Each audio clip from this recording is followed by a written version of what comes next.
तस्मै श्री गुरुवे नमः। परम गुरुवे नमः, परात्पर गुरुवे नमः। परमात्मा गुरुवे नमः, आत्मा गुरुवे नमः। आदि गुरुदेव अनादि गुरुदेव अनंत गुरुदेव, अखिल गुरुदेव चरण गुरुदेव शरण गुरुदेव।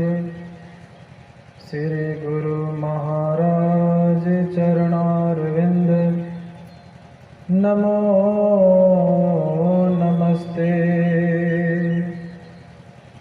श्री गुरु महाराज चरणारविंद नमो नमस्ते। वंदे बोधमयं नित्यं गुरुं शंकररूपिणं।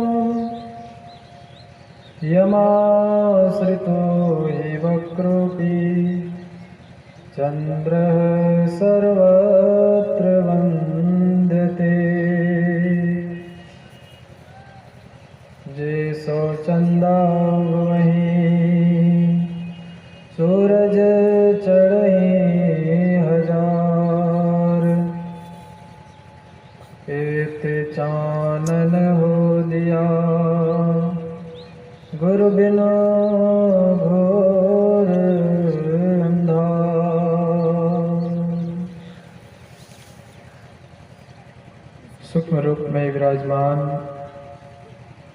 मुद मंगलमय संत समाज के पावन चरणों में सत सत नमन। मंचासीन सम्मानीय महात्मागण,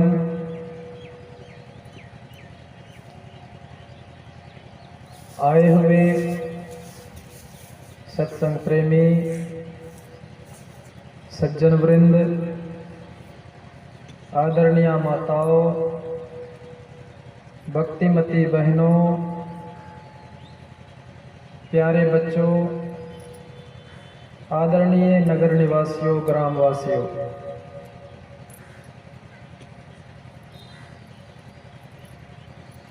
अभी हम लोग 2 दिवसीय संत मत सत्संग के द्वितीय दिन के प्रथम सत्र में बैठे हुए हैं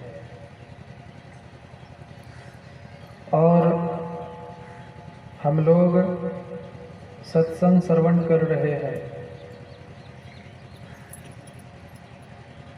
आपने सुना उपनिषद की वाणियों को, संत वाणियों को श्रवण किया, तत्पश्चात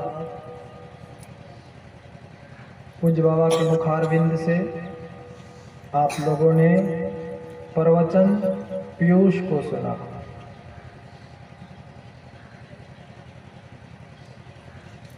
अभी का विषय बड़ा ही गंभीर है,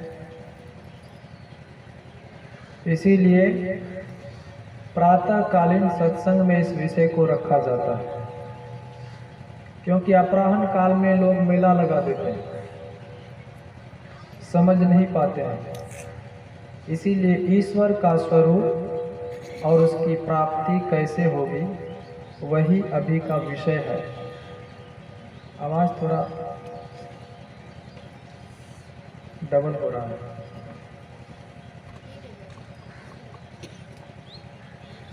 तो ईश्वर स्वरूप को समझना है।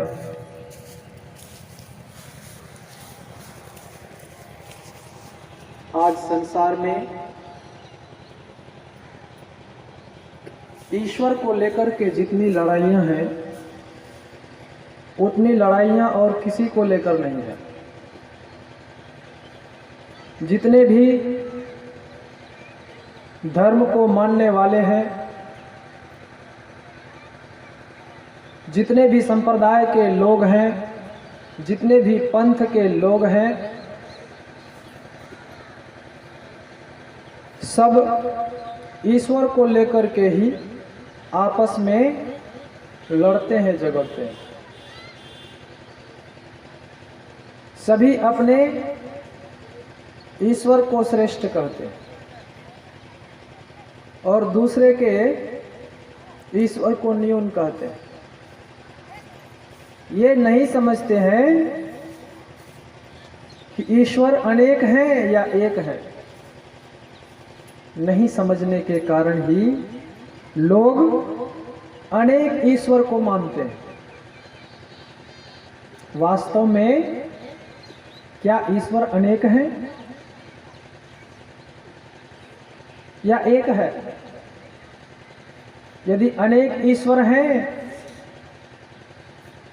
तब तो लड़ाइयां होगी ही। एक शासनकर्ता, सृष्टिकर्ता, जिनको ईश्वर कहते हैं। हम लोग कभी कभी दूसरे संप्रदाय वाले को पूछते हैं कि ईश्वर एक है कि अनेक? कहता है एक है, लेकिन फिर लड़ते क्यों हो?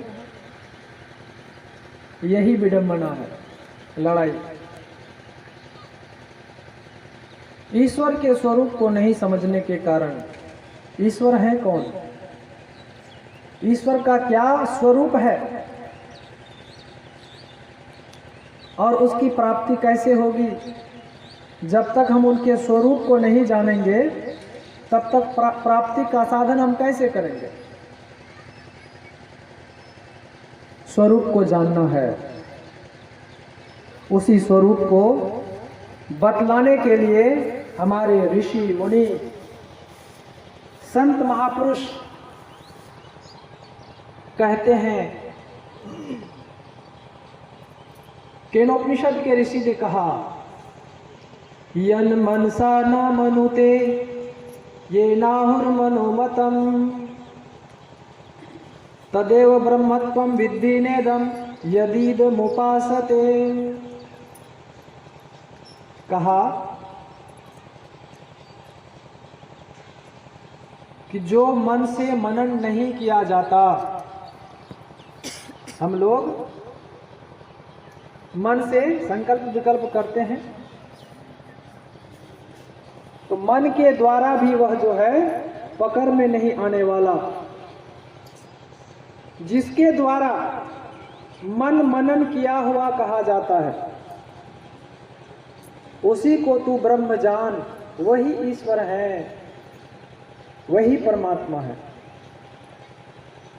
जो मन को भी संचालित करने वाले हैं, जिसको मन भी नहीं जान सकता है। और जिस देश कालाविच्छिन्न वस्तु की लोग उपासना करते हैं वो ब्रह्म नहीं है, वह ईश्वर नहीं है। देश कालाविच्छिन्न वस्तु की उपासना, ध्यान से सुनिएगा, देश काल से आवृत, अंदर जो देश काल के अंदर है। देश कहते हैं स्थान को, भारत देश का जो स्थान है, जगह है, और भी देश अलग अलग हम लोग कहते हैं, अलग अलग स्थान को अलग अलग नाम से बोलते हैं, वह देश कहलाता है। और काल कहते हैं समय को। समय और स्थान के अंदर जो है जितनी भी चीजें हैं, जितनी भी वस्तुएं हैं, तो कहा उनकी यदि उपासना करते हैं वो ब्रह्म की उपासना नहीं है, वह ब्रह्म की, ईश्वर की उपासना नहीं है। तो बतलाइए हम लोग किनकी उपासना करते हैं? देश कालाविच्छिन्न वस्तु की ही उपासना करते हैं। देवालय, शिवालय, मंदिर आदि जो है, मस्जिद आदि जो है, गुरुद्वारे हैं, क्या है? ये देश काल के अंदर है। लोग बनाते हैं मंदिरों को और एक दिन टूट भी जाता है, काल के अंदर है। और जो भी वस्तु है संसार में, संसार की जितने वस्तु हैं सभी नाश को प्राप्त हो जाते हैं, सभी नश्वर है, क्योंकि सबके ऊपर काल है।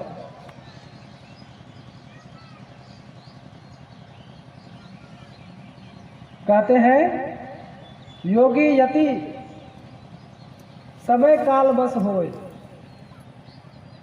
सभी काल के वशीभूत हैं। यहाँ तक कि देवता लोग भी काल के वशीभूत ही हैं, वे भी काल के गाल में चले जाते हैं। तो काल सबको ग्रास कर जाते हैं। तो जो काल के अंदर है, जिनकी हम उपासना करते हैं, वह ब्रह्म नहीं है, वह ईश्वर नहीं है। तो ईश्वर कौन है? कैसा है वह ईश्वर? वह परमात्मा, जिनकी उपासना करने से हम मुक्त हो सकते हैं, हम शाश्वत सुख को प्राप्त कर सकते हैं।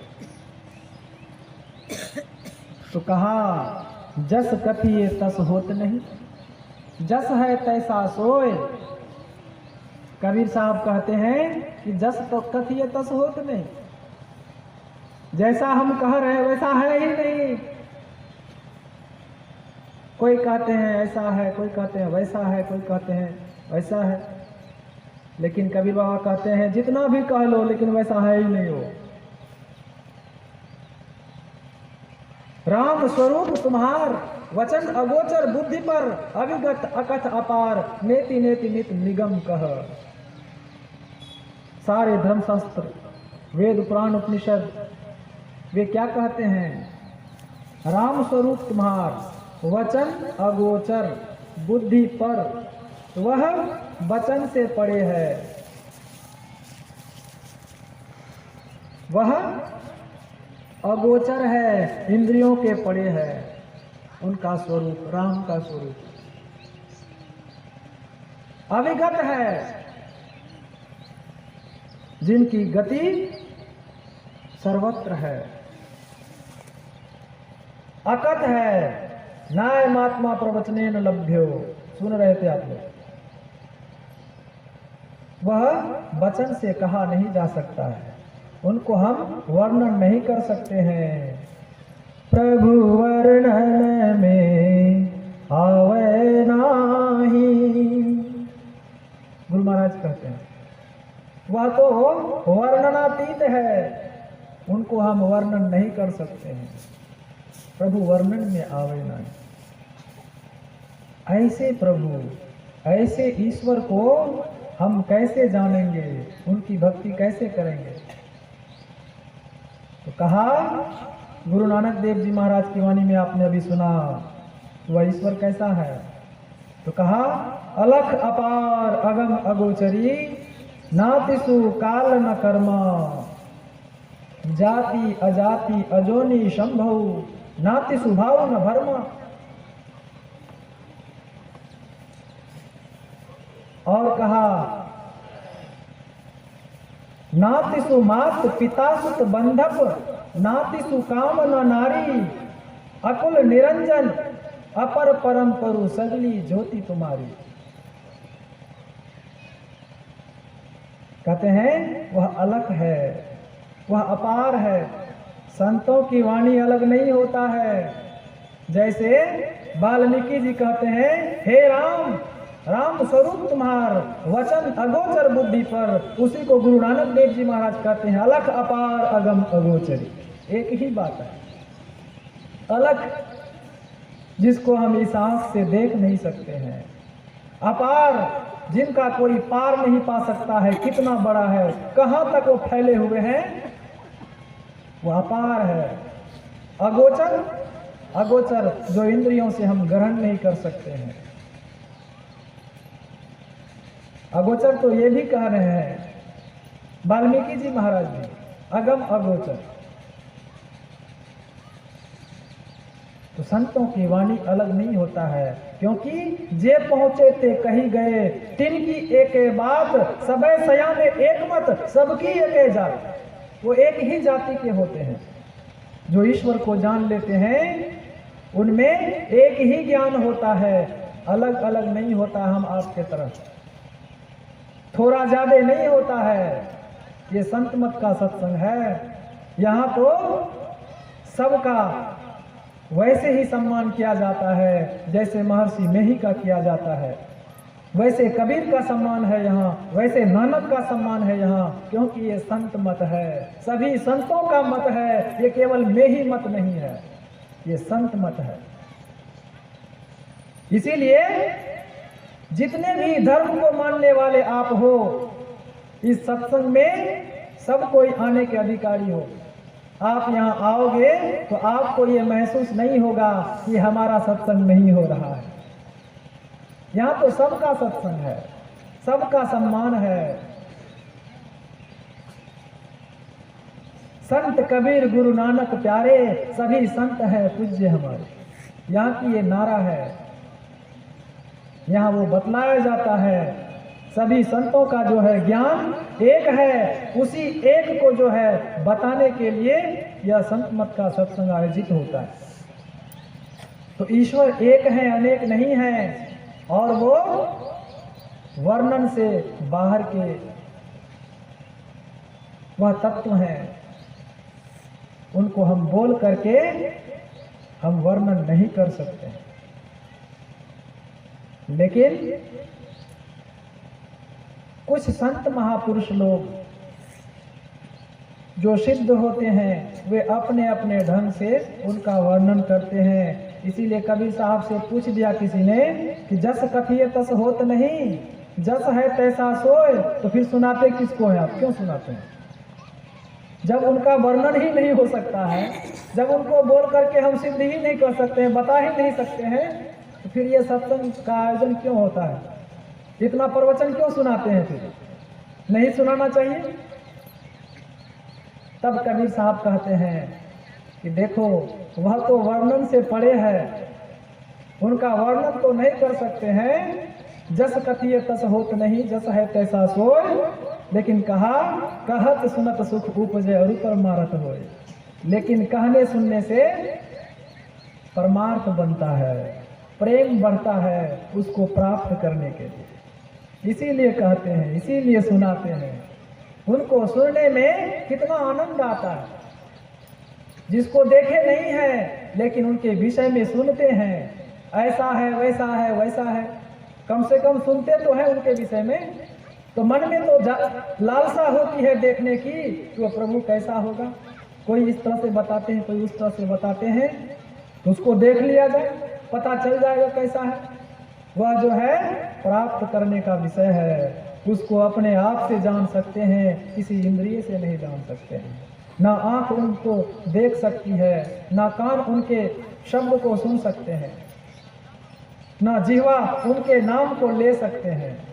लेकिन लेते क्यों हैं, इसको मैं आगे बताऊंगा।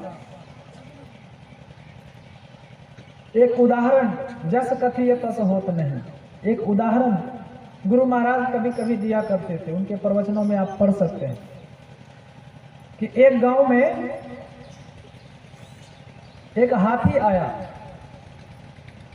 आजकल भी हाथी जब किसी गांव में आते हैं तो लोग देखने के लिए उमड़ पड़ते हैं हाथी को। उसी तरह से उस हाथी को देखने के लिए बहुत सारे लोग गए। तो उस गांव में 4 अंधे रहते थे। उन्होंने भी सुना कि हाथी आया है, बहुत लोग देखने गए हैं। तो चारों अंधे बड़े मित्र थे। चारों ने कहा कि चलो हम लोग भी हाथी देखते हैं, कैसा होता है हाथी। चल पड़े, पहुंच गए हाथी के पास।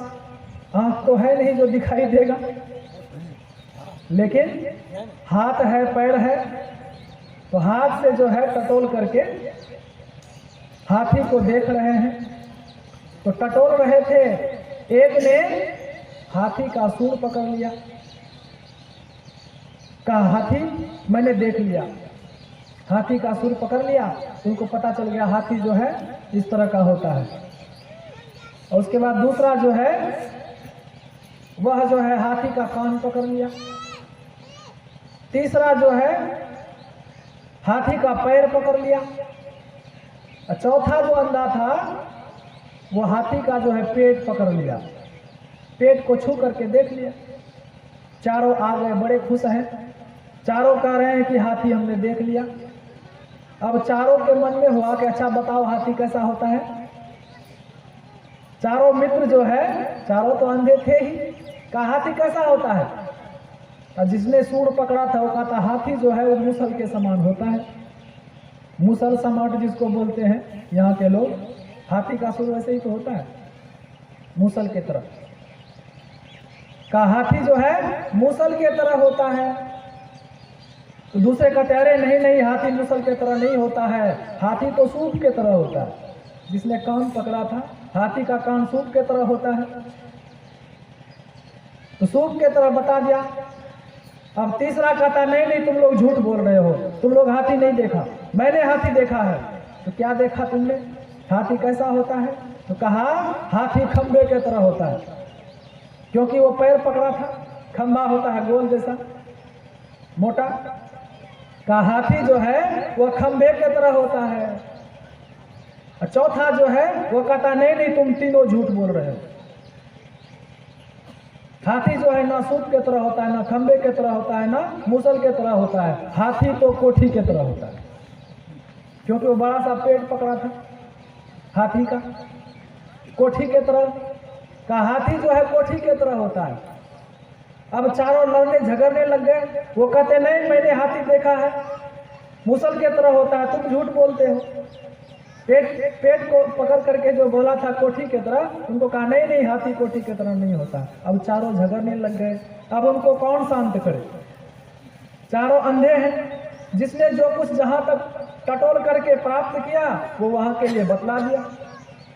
क्या वास्तव में हाथी वैसा होता है। आप लोग हाथी देखे हैं, जो नहीं देखे हैं तो वही अंधे वाली बात हो जाएगी। जो हाथी देखे उनको पता है नहीं नहीं, वो तो हाथी के अंग प्रत्यंग है, हाथी वैसा नहीं होता है। लेकिन वो हाथी के अंग हैं, अलग अलग अवयव हैं। वास्तव में हाथी को तो जिन्होंने आंख को प्राप्त किया है, जिनके पास आंखें हैं, उसी ने देखा है। अब वो आते हैं एक आंख वाले, वो कहते अरे भाई तुम लोग क्यों लड़ रहे हो, झगड़ रहे हो। कहा देखिए ना, ये कहते हैं हाथी ऐसा होता है, वो कहते हैं हाथी ऐसा होता है, मैंने खुद देख करके आया, छू करके आया। कहा क्या बात है बतलाओ। ये हाथी जो है मूसल के तरह होता है। चारों की बातें सुन लिया। तब वो जो है कहता है देखो जी, वास्तव में जो तुम कहते हो हाथी ऐसा होता है, वास्तव में उसका हाथी का स्वरूप ऐसा नहीं है। तुम्हारे पास आंख नहीं है, इसीलिए तुम हाथी के जिस अंग को छू करके टटोल करके जाना है, तुम उतना ही कहते हो हाथी है, उतना ही हाथी नहीं है। ये सारे अंग प्रत्यंग हाथी के ही हैं, लेकिन हाथी इससे बड़ा अलग है, इससे बहुत विशाल है। उसको समझाया, कहा तुम्हारे पास आंख नहीं है, इसीलिए तुम अच्छी तरह से उनको जान नहीं पा रहे हो। तो वास्तव में ईश्वर का स्वरूप कैसा है, तो संत महापुरुष अपने अपने ढंग से बतला देते हैं, ऐसा है वैसा है। लेकिन जस कथिए तस होत नहीं, जस है तैसा सो। हाथी तो जैसा है वैसा ही है। मेरे कहने से केवल सूंड पकड़ करके कि हाथी मूसल के तरह है, मूसल के तरह है, तो मानने योग्य बातें नहीं है। उसको तो देखने से पता चलता है। जस है तैसा सो, ईश्वर जैसा है वैसा ही है। उसको कैसा भी हम बोल देंगे उसके तरह नहीं है। बड़ा गंभीर विषय है कि नहीं है, ध्यान दीजिएगा आप लोग। ईश्वर का स्वरूप कैसा है, टेढ़ी खीर है। एक उदाहरण और सुनिए।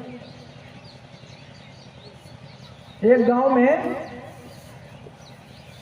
सत्संग हो रहा था, सत्संग सुनने बहुत सारे लोग आए थे।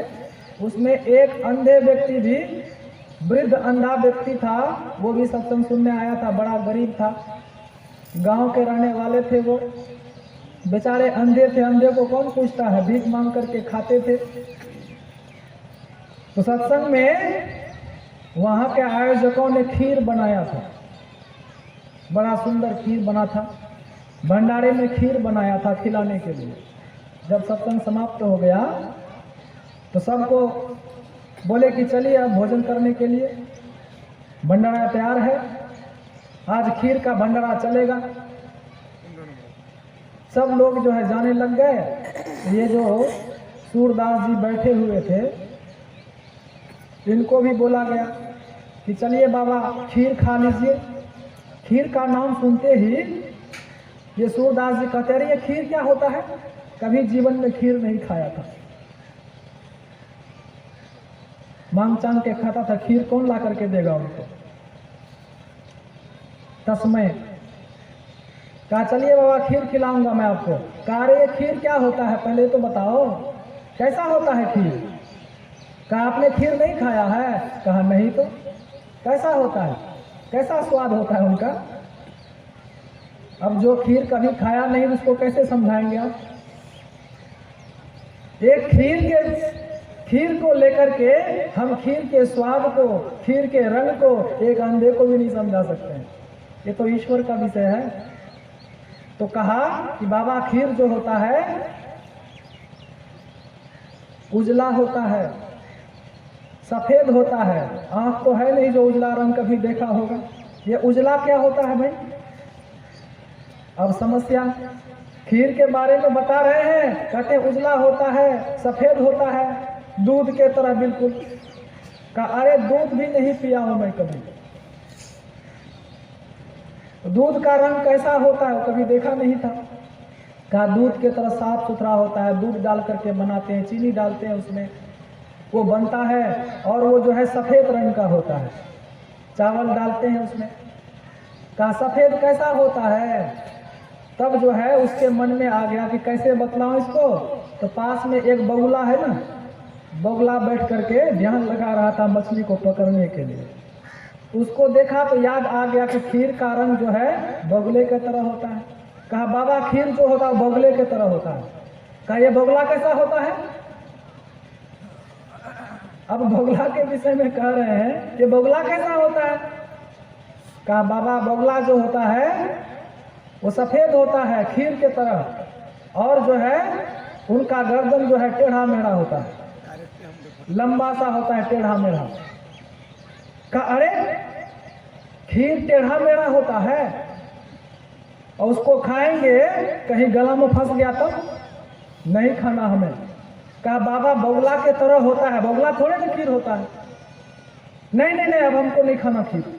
उनको डर लगने लग गया, उसको पकड़ के बतला दिया टेढ़ा मेढ़ा होता है, उनका गर्दन उजला रंग का होता है। तो कहा खीर बगुला के तरह होता है। सूरदास जी घबरा गए, बड़ा परेशान हो गया, आप कैसे समझाएं इनको। तब सब लोगों ने कहा अरे क्या तुम लोग इनके पीछे पड़े हुए हो, सीधे खीर लेकर के आओ और कहो खाओ बाबा, पता चल जाएगा। तब जो है वही किया गया, खीर परोस करके दिया गया कि बाबा इसको खाइए तब पता चलेगा, ऐसे आपको पता नहीं चलेगा, आप डरते हैं, खाइए आप इसको। जब दिया उनको ला करके खीर, जब खाने लगा तब कहा रे ये तो बड़ा स्वादिष्ट होता है, मैं तो घबरा ही गया था। तो जब जीभ में लिया स्वाद का पता चला उनको, तब उनको पता चला। इसीलिए कहते हैं हमारे सूरदास जी महाराज, परम स्वाद सब ही जो निरंतर, अमित तोष उपजावे, मन वाणी को अगम अगोचर, सो जाने जो पावे। वो तो परम स्वाद है। दुनिया का स्वाद तो, खीर का स्वाद तो खत्म हो जाता था तुरंत, लेकिन ईश्वर को प्राप्त कर लेते हैं, उनमें जो स्वाद मिलता है कहते हैं परम स्वाद सब ही जो निरंतर। लेकिन जो खाते हैं उसी को पता चलता है, बिना खाए कैसे पता चलेगा। इसीलिए कहा वह परमात्मा भी उसी तरह से है, वह बोलने का विषय नहीं है, वो प्राप्त करने का विषय है। टेढ़ी खीर है वह परमात्मा। ध्यान दीजिएगा, अलख अपार अगम अगोचरी, नाति सुकाल न करना। वो काल के घेरे में नहीं आने वाले हैं। जो काल को भी उत्पन्न किया है, जो देश को बनाया है, वह परमात्मा स्वयं जो है उससे परे हैं। उदाहरण दिया, वायुर यथोको भुवनम प्रविष्टो रूपम रूपम प्रतिरूपो बभूव एकस्तथा सर्वभूतांतरात्मा रूपम रूपम प्रतिरूपो बहिश्च। ऋषि कहते हैं कि वह परमात्मा जो है हवा के तरह है, जिस तरह से हवा सारे संसार में फैला हुआ है, लेकिन उस हवा को हम देख नहीं सकते हैं, उसी हवा को केवल महसूस करते हैं। तो कहा उस हवा को जिस वस्तु में हम प्रत्यारोपित कर देते हैं, डाल देते हैं, उसी के अनुरूप हो जाता है। जैसे हम लोग यहाँ गुब्बारे देख रहे हैं, गुब्बारे लगा हुआ है, इसमें हवा भर रखे हैं, हवा भर रखे हैं, तो ये हवा जो है गुब्बारे के आकार का हो गया है। जैसा गुब्बारा होता है हवा का आकार वैसा ही बन जाता है। तो क्या हवा वैसे ही है, गुब्बारे की तरह है? नहीं, वो तो बाहर में भी है, गुब्बारे के अंदर में भी है और वो बाहर भी है। कितना फैला हुआ है तो पता नहीं कितना फैला है। उसी तरह से परमात्मा के लिए कहा गया, वह परमात्मा सर्वत्र है। हरि व्यापक सर्वत्र समाना प्रेमते प्रगट हो ही मैं जाना। एक बार सारे देवता लोग घबरा गए थे जब दैत्यों का जो है आक्रमण होने लग गया। सारे देवता लोग घबरा गए थे, अब क्या होगा, अब कैसे बचेंगे हम लोग। तब जो है उन देवताओं की सभा में भगवान शिव भी बैठे हुए थे। जब कोई निर्णय नहीं हुआ तब भगवान शिव कहते हैं कि अरे आप लोग क्यों घबरा रहे हो, कि किनके पास जाए, भगवान कहाँ है जिनको जाकर के बोले कि हमारे दुख को खत्म करे। कहाँ जाना चाहते हो? कोई कहते बैकुंठ में जाओ, कोई कहते कहीं जाओ, कोई कहते कहीं जाओ। वह तो सभी जगह है, परमात्मा को खोजने की जरूरत नहीं है। गुरु नानक देव जी महाराज कहते हैं काहे रे बन खोजन जाई, सर्व निवासी सदा अलेपा तो ही संग समाई। काहे रे बन खोजन जाई, क्यों वन में खोजने जाते हो? क्या जरूरत है वन में जाकर के खोजने की? वो तो सर्व निवासी है, सभी जगह वह जो है घट घटी अंतरी ब्रह्म लुकाइया, घट घटी ज्योति सवाई। वह जो है घट घट में जो है छुपा हुआ है तो स्वामी सबके भीतर लेकिन लखा न होता है, जैसे रंग रहे मेहंदी में वैसे मालूम होता है।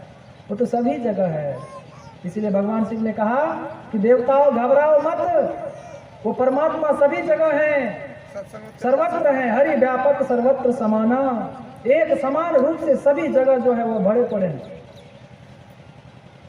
और उनको प्राप्त करना चाहते हो तो कैसे होगा? प्रेम से प्रकट हो ही मैं जाना।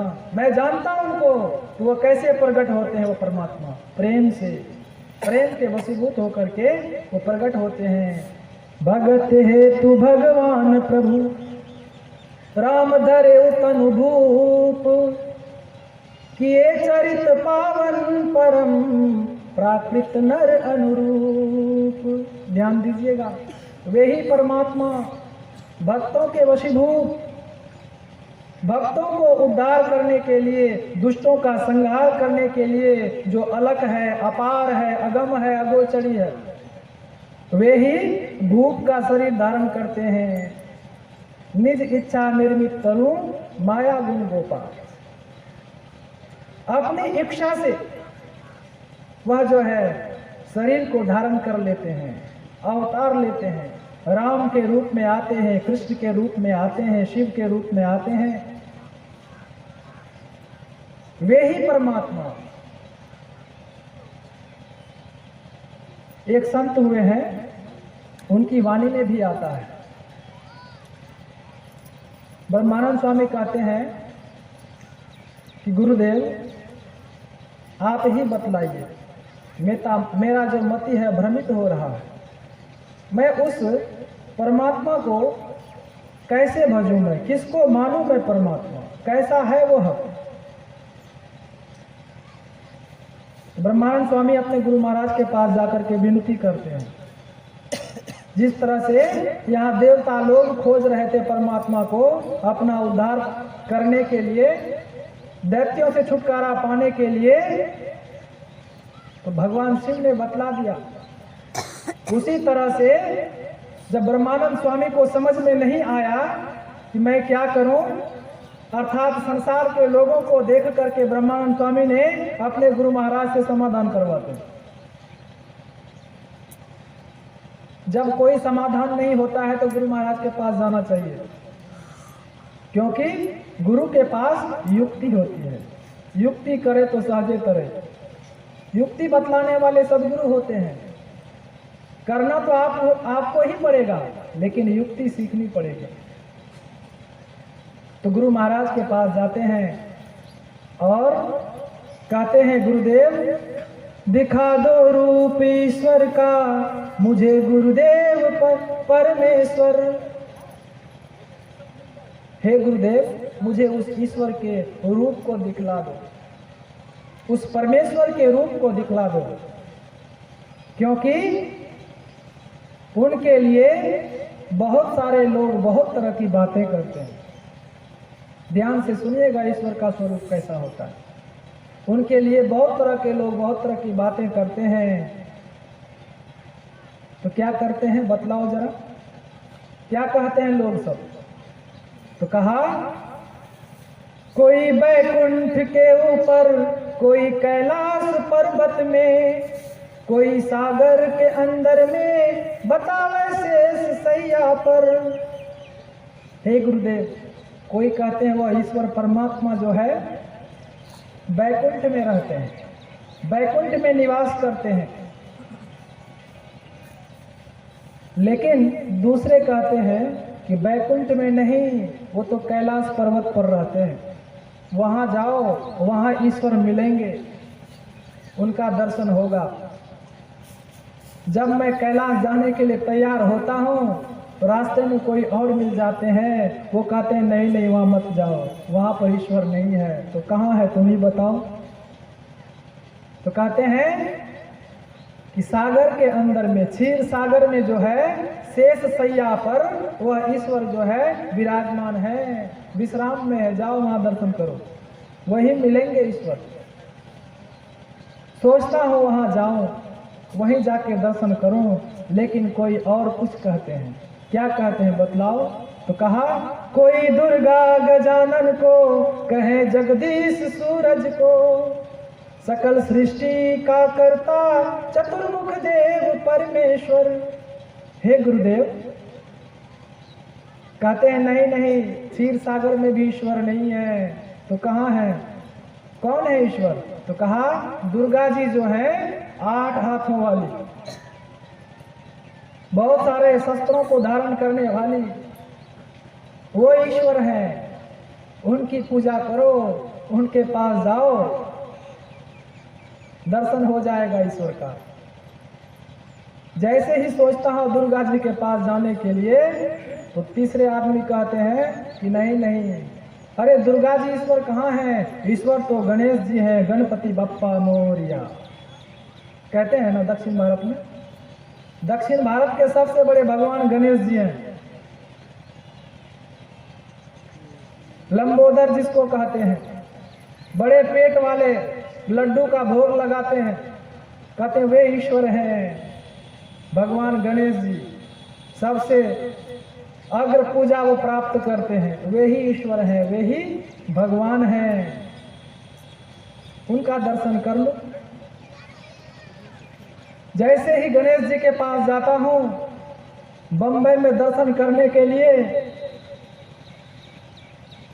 रास्ते में फिर कोई और मिल जाते हैं, अरे कहाँ जा रहे हो? वहाँ भी ईश्वर नहीं है।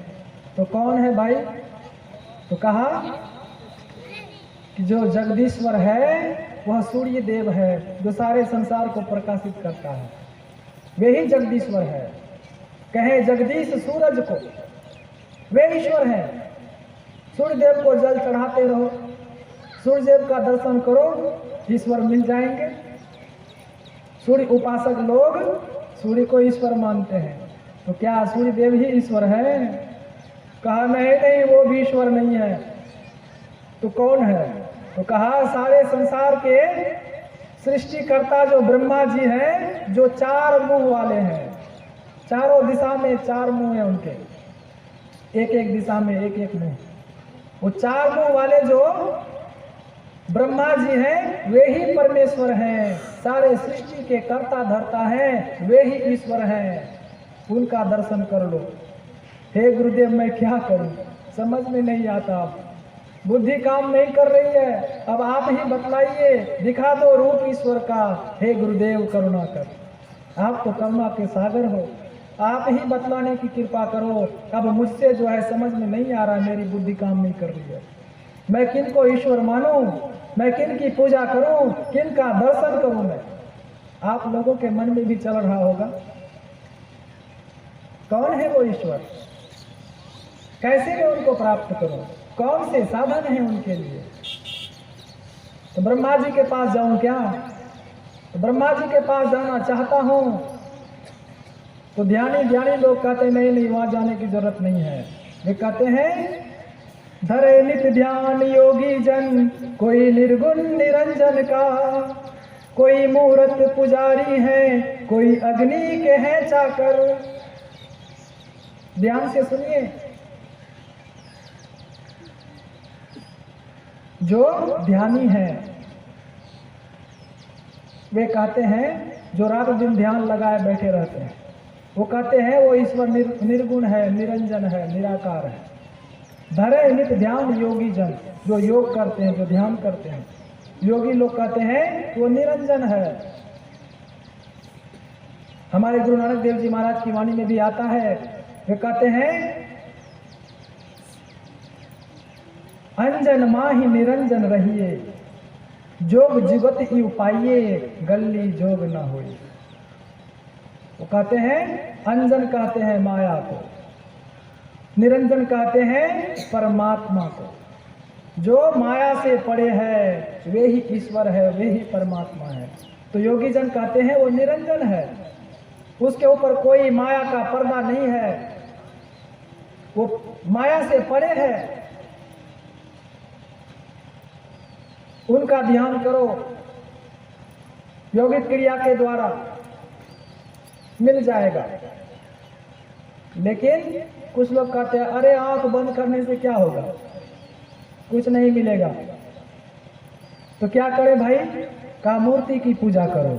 कोई मूर्त पुजारी है जो मूर्ति को मानने वाले हैं, वे कहते नहीं नहीं यही भगवान है हमारे, इसी की पूजा में लगे रहो। पत्थर की मूर्ति, मिट्टी की मूर्ति, धातु की मूर्ति की पूजा में लोग लगे रहते हैं। आप लोग कहेंगे पता नहीं बाबा खंडन कर रहे हैं। मैं अपनी बात नहीं कह रही हूँ, संत महापुरुष कह रहे हैं कि मूर्ति की पूजा करते हैं तो मूर्ति की पूजा करके चाहेंगे कि ईश्वर की पूजा हो गई। नहीं नहीं, मूर्ति में भगवान क्या नहीं है? मूर्ति में भगवान है, लेकिन मूर्ति भगवान नहीं है, यही जानना है हमें। मूर्ति ईश्वर का स्वरूप नहीं है। मूर्ति में जो रहने वाले हैं, मूर्ति में जो भगवान हैं, वे ईश्वर हैं, उनका स्वरूप मूर्ति नहीं है। जैसा हम देखते हैं मूर्ति में, क्या वैसा ही ईश्वर है? नहीं नहीं, वो तो हमारा कल्पित मन से बना हुआ रूप है, वो ईश्वर नहीं है। मूर्ति को बनाते हैं और लेकर के तोड़ भी देते हैं, उनको बहा देते हैं। वह तो देश काला विच्छिन्न वस्तु हो गया ना, तो वह कहाँ से ईश्वर हुआ? तो ध्यान दीजिएगा, जो मूर्ति की पूजा करते हैं, केवल मूर्ति को प्रत्यारोपित करके कहते हैं कि यही भगवान है, तो वह ईश्वर की उपासना नहीं है। मूर्ति में रहने वाले की जो उपासना करते हैं वो ईश्वर की उपासना करते हैं। ध्यान दीजिएगा, दो बातें हैं, एक मूर्ति के पूजने वाले हैं, एक मूर्ति में रहने वाले को पूजने वाले हैं, दोनों में अंतर है। तो कहा कोई मूर्त पुजारी है, कोई अग्नि के हैं चाकर। कहते रहे मूर्ति पूजने से भी भगवान नहीं मिलेगा, बहुतों ने पूजा। और कबीर बाबा क्या कहते हैं? वे भी तो कहते हैं देव पितर सब भुइया भवानी, यह मार्ग 84 चलन की, करोरी जतन सखी साई मिलन की। कहते हैं जो देवता और पितर को ही पूजते रहते हैं, उसी में लगे रहते हैं, तो कहा यह मार्ग 84 चलन की। जो संत होते हैं वो निर्भीक होते हैं, सच बात बोलने से कभी चूकते नहीं है, चाहे आपको अच्छा लगे चाहे बुरा लगे, लेकिन वो सत्य बात कहते ही हैं। कह दिया कि देव पितर सब भुइया भवानी, यह मार्ग 84 चलन की, ये 84 लाख योनियों में लेके जाने वाले मार्ग हैं।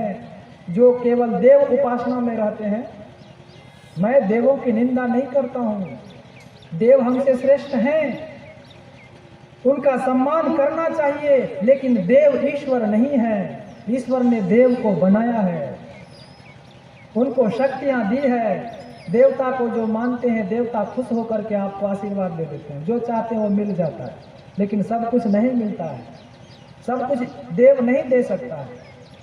सब कुछ तो परमात्मा ही दे सकते हैं, जिन्होंने कि देवता को भी दिया है। यही समझने की बात है।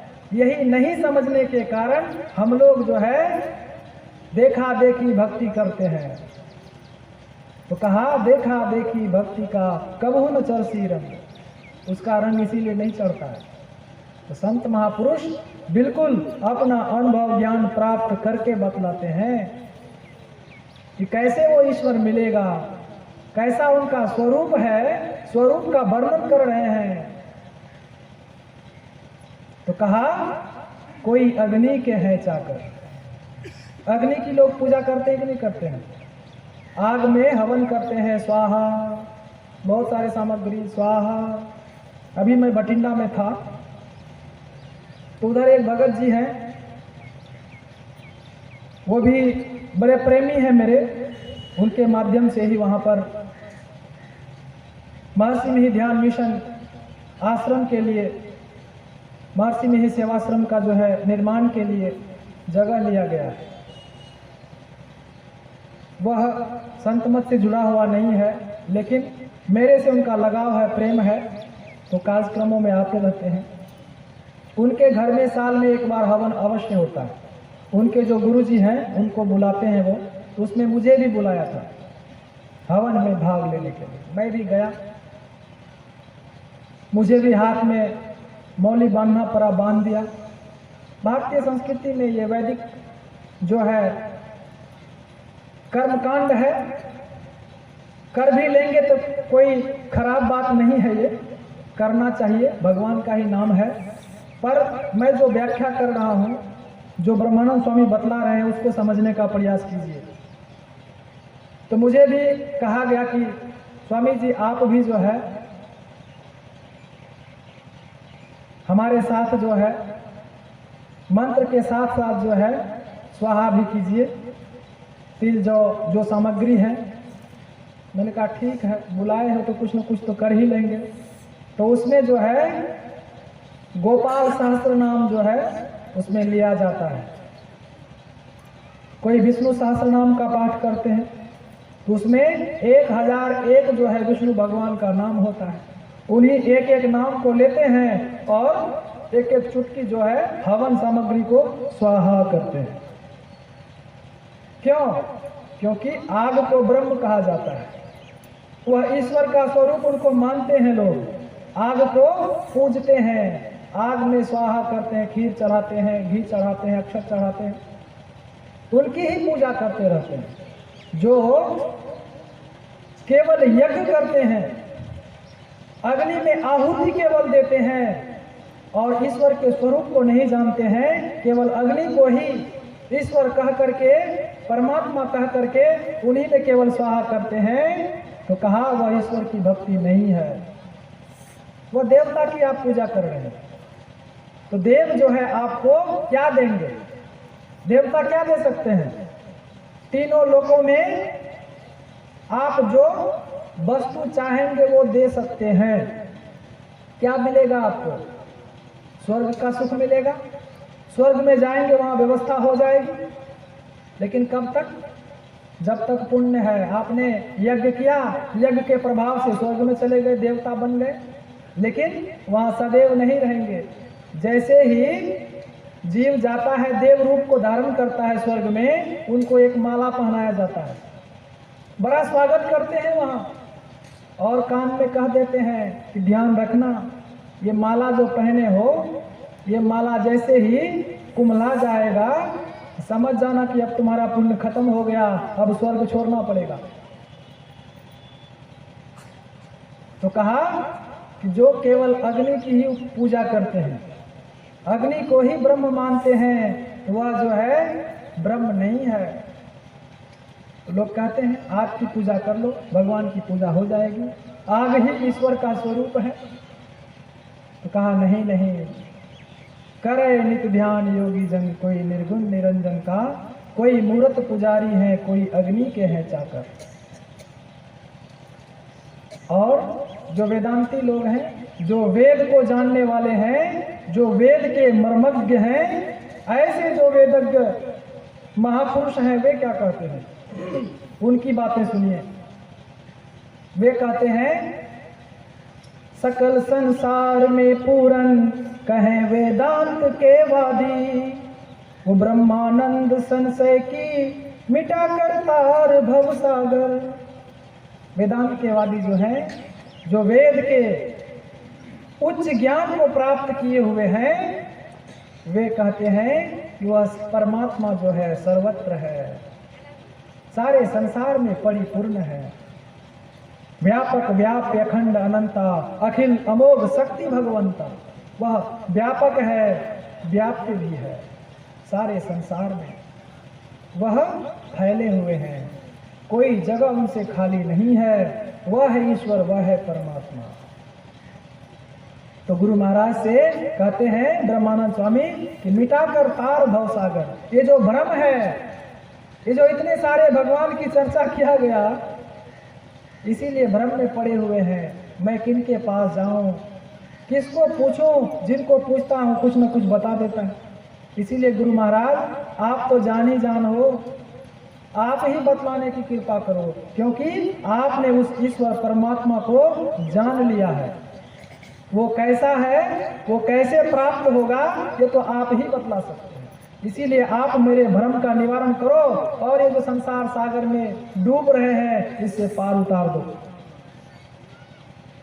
अंतिम में हमें भी यही करना चाहिए, भ्रम में नहीं पड़ना है हमें। क्या ईश्वर का स्वरूप है? कौन है ईश्वर? सच्चे सदगुरु की खोज कर लीजिए। आपने कठोपनिषद की वाणी को भी सुना, उसमें भी यही कहा। यमराज ने नचिकेता को अशरीरम शरीरेस्व नवस्थेस्वस्थितम कहा, वह शरीर रहित है, कोई शरीर नहीं है परमात्मा का, लेकिन सभी शरीरों में वे अवस्थित है तो स्वामी सबके भीतर जो है वह परमात्मा विराजमान है, स्वस्थित। लेकिन लखा न होता, दिखाई क्यों नहीं देता? जब कहते हैं सबके अंदर में है, दिखाई क्यों नहीं देता है? प्रभु तो ही कैसे देखन पाऊं, अभी आप लोग सुन रहे थे, कैसे देखूं मैं आपको? गुरु महाराज कहते हैं क्यों नहीं दिखाई देता है? तन इंद्रिय संग माया देखूं, माया अतीत धरहु तुम नाओ। हम लोग जो है तन इंद्रिय, ये जो शरीर है, ये जो इंद्रियां हैं, इन्हीं में लगे हुए रहते हैं, इसीलिए वो मायातीत को हम नहीं देख पाते हैं, इन्हीं इंद्रियों के वश में रहते हैं। मेधा मन इंद्रिन गहे माया, मैं न इन्हें तजी आगे जाऊं। इनको छोड़ते ही नहीं तो आगे कैसे जाएंगे? इंद्रियों को केवल तृप्त करने में लगे हुए हैं हम लोग, कहां से होगा? वो कैसा है? तो कहा, बड़ा सुंदर वर्णन रामचरितमानस में आता है। जब वाल्मीकि के आश्रम में भगवान श्री राम गए थे, उस समय में कहा था, राम स्वरूप तुम्हार वचन अगोचर बुद्धि पर, अविगत अकथ अपार नेति नित निगम का। और आगे कहते हैं कि हे राम जग पे खन तुम देख निहारे, विधि हरि शंभु नचाव निहारे, तेऊ ना जानहि मरम तुम्हारा, और को है जान निहारा। हे राम तुम तो जग के तमाशे को देखने वाले हो। जग पे खन, संसार जो है तमाशा है और तुम उस तमाशा को देखने वाले हो। और विधि हरि शंभु नचाव निहारे, ब्रह्मा विष्णु महेश को भी तुम नचाते रहते हो। अपने भौं के इशारे में तुम उनको नचाते रहते हो। नाच नटी सहित समाजा, माया को नचाने वाले परमात्मा है, राम है। विधि हरि शंभु नचाव निहारे, जब ब्रह्मा विष्णु महेश को नचा सकते हैं तो हम आप क्या हैं। वे भी कहते त्यों न जाने ही मर्म तुम्हारा, वे ब्रह्मा विष्णु महेश भी तुम्हारे मर्म को नहीं जानते हैं, वे भी तुम्हें नहीं जान सकते। और को है जान निहारा, और तुमको कौन जान सकता है, लेकिन मैं तो जानता हूं तुम्हें। और तुम मुझसे पूछ रहे हो, पूछे हो मोहि कि रहूं कहां, मैं पूछत सकुचाऊं, जहां न हो तहां देहु कही, तुम ही दिखाओ ठाऊं। हे राम तुम मुझसे पूछते हो कि मैं कहाँ रहूं, मैं तो तुमसे पूछने में सकुचाता हूँ, लाज आती है कि मैं तुमसे कैसे पूछूं कि तुम कहाँ नहीं हो। ये तो बतलाओ, जहां नहीं हो, जो जगह खाली नहीं हो, जब जगह खाली होगा तभी तो मैं बतलाऊंगा कि यहाँ रहो। तुम तो सभी जगह हो, तुम मुझसे पूछ रहे हो, लेकिन मैं जानता हूं तुम तो सभी जगह हो, फिर भी पूछ रहे हो। देखिए जो संत होते हैं, जो ईश्वर को प्राप्त किए हुए होते हैं, उनसे ईश्वर छुप नहीं सकता है, उसके ऊपर पर्दा ईश्वर नहीं डाल सकते हैं। जिस तरह से भक्त के हृदय की बात को ईश्वर जानते हैं, उसी तरह से ईश्वर भी यदि भक्त से छुपना चाहेंगे तो भक्त उनको पाताल से भी खोज लेते हैं। किसी भी रूप को धारण कर ले, जिसने अपने अंदर में एक बार अच्छी तरह से ईश्वर का दर्शन कर लिया है, उनको प्राप्त कर लिया है, तो किसी भी रूप को धारण कर लेंगे तो उस रूप में उनको पहचान लेंगे। वो भक्त, वो संत वाल्मीकि की तरह पहचान गए राम को। राम तो राजा दशरथ के पुत्र के रूप में थे ना, एक राजकुमार के तरह थे, लेकिन कहा राम भले ही दुनिया के लोग तुमको एक राजकुमार समझते हो, जानते हो, लेकिन मैं तो तुम्हें वही ईश्वर समझता हूँ, वही ईश्वर में जानता हूँ, क्योंकि तुम वही हो। तो कहा त्यों न जाने मरम तुम्हारा, और को है जाननी हारा। तो कहा ब्रह्मा विष्णु महेश भी तुमको नहीं जान सकते हैं, साधारण लोगों की तो बात ही नहीं कर सकते हैं, कर सकते, लेकिन हाँ जेहि जानहि तेहि देहु जनाई। कहा कि वे ही जान सकते हैं, सो जाने ही जेहि देहु जनाई, अजानत तुम ही हो जाए। हे राम तुमको वही जान सकता है जिसको तुम जनाना चाहते हो। ईश्वर जब तक नहीं चाहेंगे तब तक आप उसको नहीं जान सकते हो। ईश्वर जब कृपा करते हैं कि चलो बड़ा व्याकुल है, अब जो है इसको अपने स्वरूप के विषय में जानकारी दे दूं, तो कहा कि सोई जाने जेहु देहु जनाए, अजानत तुम ही हो जाए। और जो उस ईश्वर को जान लेते हैं तो वह ईश्वर ही हो जाते हैं, वह स्वयं ब्रह्म बन जाते हैं।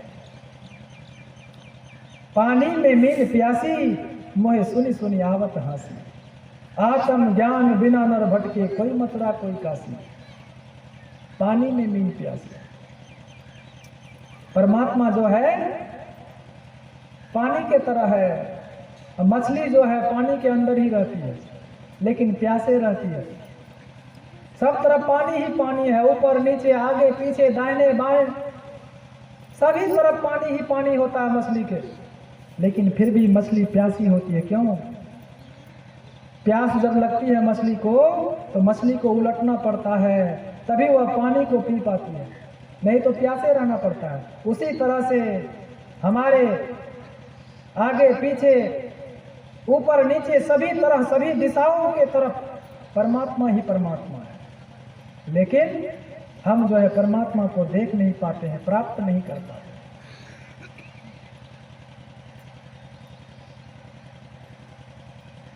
क्यों? उलटना पड़ेगा। उलटी पाछलो पैरो पकड़ो पसरा मना बटोर। हमारा मन जो है पसरा हुआ फैला हुआ, उलटना पड़ेगा। हमारा मन जो है बहिर्मुखी है, हमको उलट करके अंतर्मुखी बनना पड़ेगा। जिसके लिए कहा सर्व निवासी सदा अलेपा तो ही संग समाई, पुहुप मधी जीव बासी बसतु है मुकुर माही जैसे छाई, तैसे ही हरि बसे निरंतरी घट ही खोजहु भाई। हे भाई, गुरु नानक देव जी महाराज कहते हैं जिस तरह से आईना होता है उसमें हम लोग अपना चेहरा देखते हैं, यदि उस आईने को बरसों से रख दीजिए, उसमें काई जम जाए तो चेहरा दिखाई नहीं देगा, उस काई को हटाना पड़ेगा। हमारे कबीर साहब कहते हैं जब दर्शन देखा चाहिए तो दर्पण मांजत रहिए, दर्पण में लागी काई तो दरस कहाँ ते पाई। दर्शन पाना चाहते हैं तो काई को हटाना पड़ेगा। काई कहते हैं मैल को, मैल को हटाना पड़ेगा। हमारे अंदर में जन्म जन्मांतर के मैल भरे पड़े हैं, उसी के लिए कहा गया रामचरितमानस में, कहते हैं कि सोई जानो जेहि देहु जनाई, जानत तुम्ही होई जाई। तुम्हारी ही कृपा तुम ही रघुनंदन, जानत भगत भगत उर चंदन। हे भक्तों के हृदय के चंदन रघुनंदन, आपको तो वे जानते हैं जिनको आप जनाना चाहते हो। आपके जो भक्त हैं, जो आपकी उपासना करते हैं, वे ही आपको जान लेते हैं।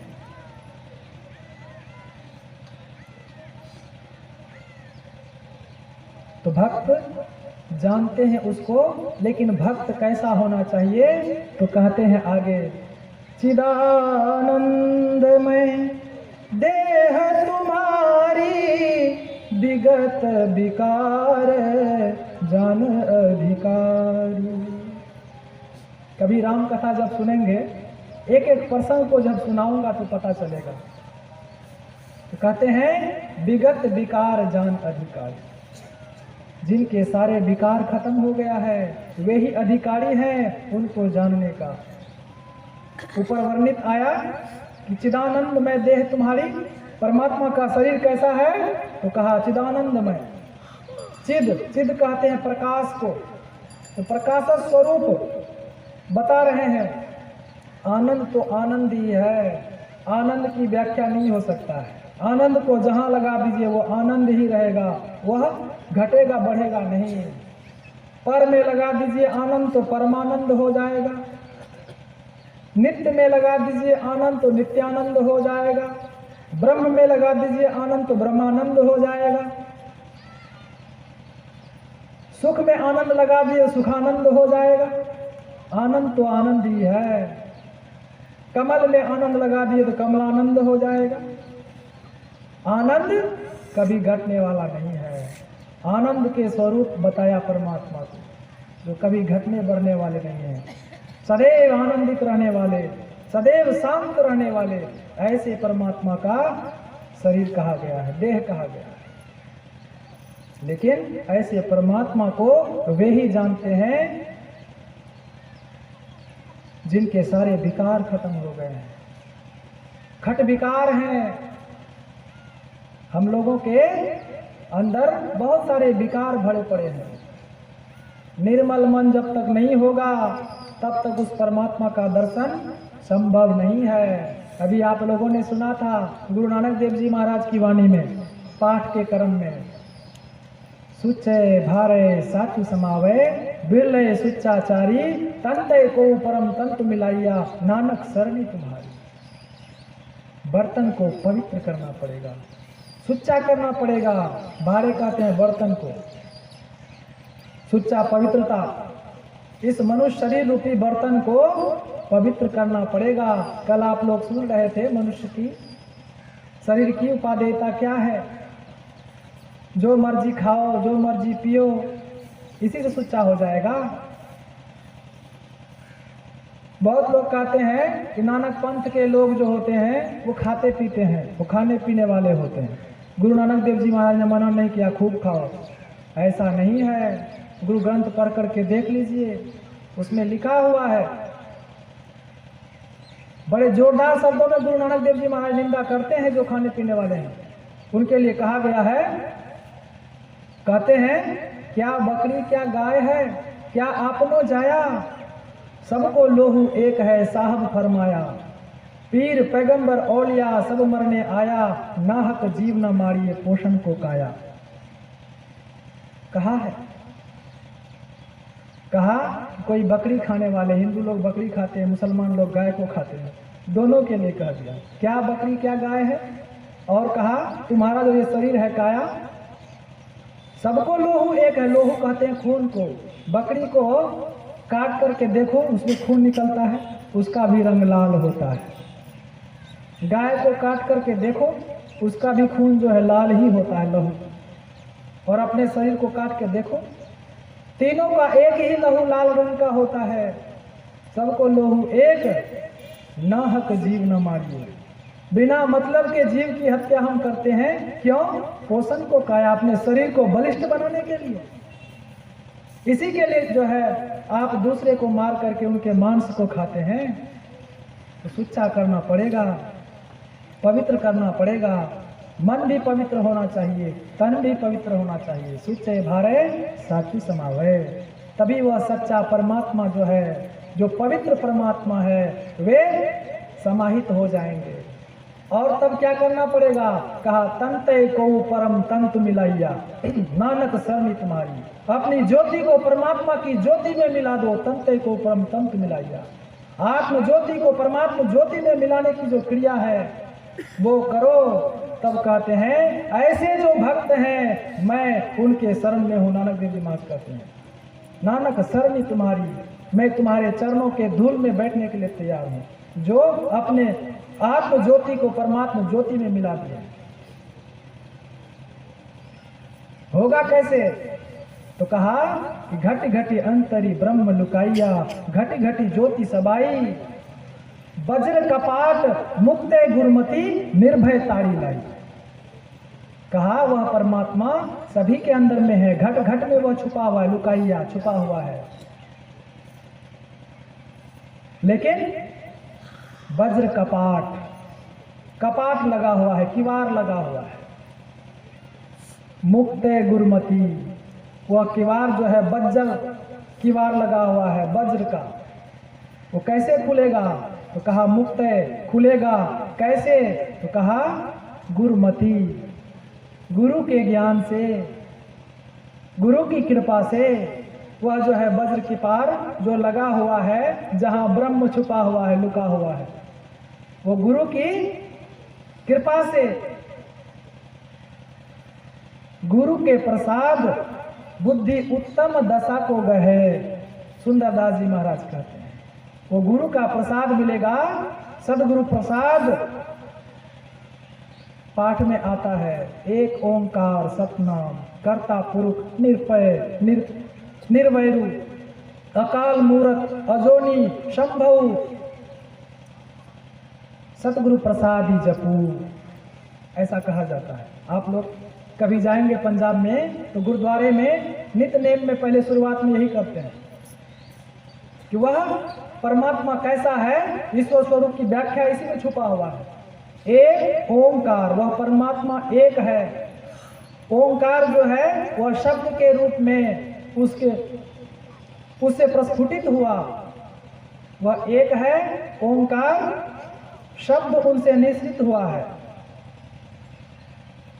वही सतनाम है जिसको ओंकार कहिए, वाह गुरु कहिए, राम राम कहिए, सतनाम कहिए, शिव गुरु कहिए, जो कहिए, वही परमात्मा से निश्चित हुआ है। एक ओंकार सतनाम। कर्ता पुरुष वे ही करता है इस संसार के सृष्टि करता, साजन करता। और वह कैसा है? निर्भय, उसको किसी का भय नहीं है, किसी का डर नहीं है, निर्वैरू, उसका कोई दुश्मन नहीं है, किसी से उनकी दुश्मनी नहीं है। अकाल मूरत, बिल्कुल ईश्वर स्वरूप की व्याख्या इसी मंत्र में छुपा हुआ है। अकाल मूरत वह अकाल है जिसको काल कुछ नहीं बिगाड़ सकता, जिसकी चर्चा हम लोग अभी केनोपनिषद में सुन रहे थे। सारे वेद वेदांत को जो है गुरु नानक देव जी महाराज ने अपने गुरुमुखी लिपि में लिख दिया है, बस समझने वाले चाहिए। मैं वहाँ रहता हूँ, जो ग्रंथी होते हैं वो आता है मेरे पास, मैं उनको पूछता हूँ, तुम जो पाठ करते हो सारे ग्रंथ को पढ़ लेते हो, लेकिन एक बात बतलाओ, ग्रंथ साहिब में यहाँ ये चीज लिखा हुआ है, इसका अर्थ पता है? बोला नहीं महाराज, ये तो संतों की वाणी है, इनको मैं कहाँ से बता सकता हूँ, मैं तो केवल पाठ करके सुना देता हूँ, इनके अर्थ को मैं नहीं जानता। उष्मा शीति, शीत मह उष्ण, दिन मह रैन, रैन मह दिनी, उसमें आया है। ये क्या है? रात में दिन, दिन में रात, कैसी अटपट वाणी है? कौन ग्रंथी समझा पाएगा? दिन में रात करो, रात में दिन करो, होगा कभी? ये कैसी बातें कर रहे हैं? लेकिन बड़ा गूढ़ रहस्य छुपा हुआ है उसमें। समझाने वाले जब तक उस चीज को समझेंगे नहीं, जानेंगे नहीं, तो कैसे समझाएंगे? तो मैं कह रहा था अकाल मूरत, वह अकाल मूरत है, उसकी कोई मूर्ति नहीं है, नाति स्वरूप वर्ण में ही रखिया। अकाल मूरत, अजोनी, अजोनी कहते हैं जिसका जन्म नहीं होता है, वह अजन्मा है। भगवान जो है अजन्मा है, ईश्वर अजन्मा है, कोई जन्म नहीं होता उनका। अजोनी शैवम। और कहा सतगुरु प्रसादी जपू। ऐसे अकाल मूरत परमात्मा को गुरु की कृपा के द्वारा, गुरु के बताए हुए जप को, नाम को जपो, तभी जो है उसको प्राप्त कर पाओ। कितना सुंदर व्याख्या किया, थोड़े से में ही पूरा ईश्वर स्वरूप को समझा दिया। अब आइए थोड़ा सा हम लोग समझें उनकी प्राप्ति कैसे होगी ऐसे अकाल मूरत की। समय भी अब घंटी बज रही है 10 बजने की। ईश्वर का स्वरूप जो है बड़ा बृहद है, इनको समझाना बड़ा कठिन होता है, लेकिन फिर भी जहाँ तक होता है प्रयास करते हैं। लोग किसी तरह से टेढ़ी खीर को समझ ले, उनका स्वाद मिल जाए उनको। तो कहा भगत हेतु भगवान प्रभु राम धरे तनुभूत किए चरित्र परम पावन प्राकृत नर अनुरूप। तो कहा वह परमात्मा जो है, जो निर्गुण है, निराकार है, वह भक्त के वशीभूत होकर के वह भक्त के अनुरूप ही रूप को धारण कर लेते हैं, जैसा भक्त चाहता है। मनु शत्रुपा ने तपस्या किया और तपस्या करके भगवान को देखना चाहा, तो भगवान तो निर्गुण निराकार थे, लेकिन जब वो इस आंख से ही देखना चाह रहे थे तो भगवान को रूप धारण करना पड़ा, माया को धारण किया उन्होंने और आ गए। क्या चाहिए बोलो? तो कहा हमको पुत्र चाहिए, बताओ। एक जगह भगवान कहते हैं सन्मुख जीव हो ही जब मोही, कोटि अग न सही तब ही। कहते हैं कि मुझे मेरे सामने में जब जीव आ जाता है तो सारे उनके अग के नाश को कर देता हूँ, खत्म कर देता हूँ, कोई इच्छा नहीं रहती उनकी, खत्म हो जाता है। यहाँ भगवान सम्मुख आ गए हैं, उनको देख रहे हैं, दर्शन प्राप्त कर रहे हैं, फिर भी इच्छा है क्या? पुत्र प्राप्ति हो। पुत्र पाने की इच्छा। तो वही माया रूपी जो परमात्मा होते हैं, माया से ढके हुए, माया को ग्रहण किए हुए, उनके दर्शन करने से हमारा जो है भ्रम खत्म नहीं होता, संशय खत्म नहीं होता है। उसके लिए तो भक्ति करनी पड़ती है। आत्मदृष्टि से जब हम ईश्वर का दर्शन कर लेते हैं, तब जाकर के जो है सब खत्म होता है। तब क्या होता है? विद्यते हृदय ग्रंथि सिद्ध्यन्ते सर्व संशयाः क्षीयन्ते चास्य कर्माणि तस्मिन् दृष्टे परावरे। परे से परे परमात्मा को देखने के बाद हृदय की सारी ग्रंथि टूट जाती है, सारे संशय खत्म हो जाते हैं। ये तभी होगा जब आत्मदृष्टि से देखेंगे। इस दृष्टि से देखिए, चाहे दिव्य दृष्टि से भी देख लीजिएगा, तो भी ग्रंथि खत्म नहीं होगी, तो भी संशय रहेगा। अपराह्न काल में इस चीज को और समझाएंगे, बताएंगे आप सबको। तो मैं कह रहा था कि ईश्वर परमात्मा अपनी इच्छा से शरीर को धारण करते हैं और भक्तों को दर्शन दे देते हैं, और उस दर्शन को प्राप्त करके भक्त जो है कुछ न कुछ मांग लेते हैं। तो क्या मांगा? कहा बेटा चाहिए हमको। कैसा बेटा चाहिए? तो आपके तरह ही। अब वो भगवान कहाँ खोजने जाएंगे ऐसा बेटा? मेरे तरह कौन होगा? तो कहा ठीक है, जब तुम्हारी यही इच्छा है तो मैं ही आ जाऊंगा बेटा बन करके। बेटा बन करके, राम बन करके आ जाते हैं दशरथ के घर में। वही मनु शत्रुपा होता है, कौशल्या और दशरथ। वही मनु शत्रुपा जो तपस्या किया था, वर्षों स्वर्ग में रहा, उसके बाद त्रेता युग में आकर के जो है दशरथ के रूप में और कौशल्या के रूप में आए, और उनसे जो है पुत्र हुआ, वही ब्रह्म राम आया। ऐसे ब्रह्म को पुत्र बनाया, लेकिन फिर भी रोना खत्म नहीं हुआ। तंदर सुख या को न देखा, जो भी आया उसको रोना ही पड़ता है। वो भी रोए और पुत्र के वियोग में अपना प्राण त्याग दिए। तो वही परमात्मा जिस भी रूप को धारण करने की आवश्यकता होती है, जब जब हो ही धर्म के हानि, बारह असुर अधम अभिमानी, करहि अनिति जाय नहीं बरनी, सीधा ही विप्र धेनु सुर धरनी, तब तब धरि प्रभु विबुध शरीरा, हरहि कृपा निधि सज्जन पीरा। वह परमात्मा जो है जब धर्म के ऊपर कुठाराघात होता है, तो धर्म को बचाने के लिए कभी जो है राम के रूप में आते हैं, कभी कृष्ण के रूप में आते हैं, कभी दुर्गा के रूप में आते हैं, कभी शिव के रूप में आकर कल्याण करते हैं, तो कभी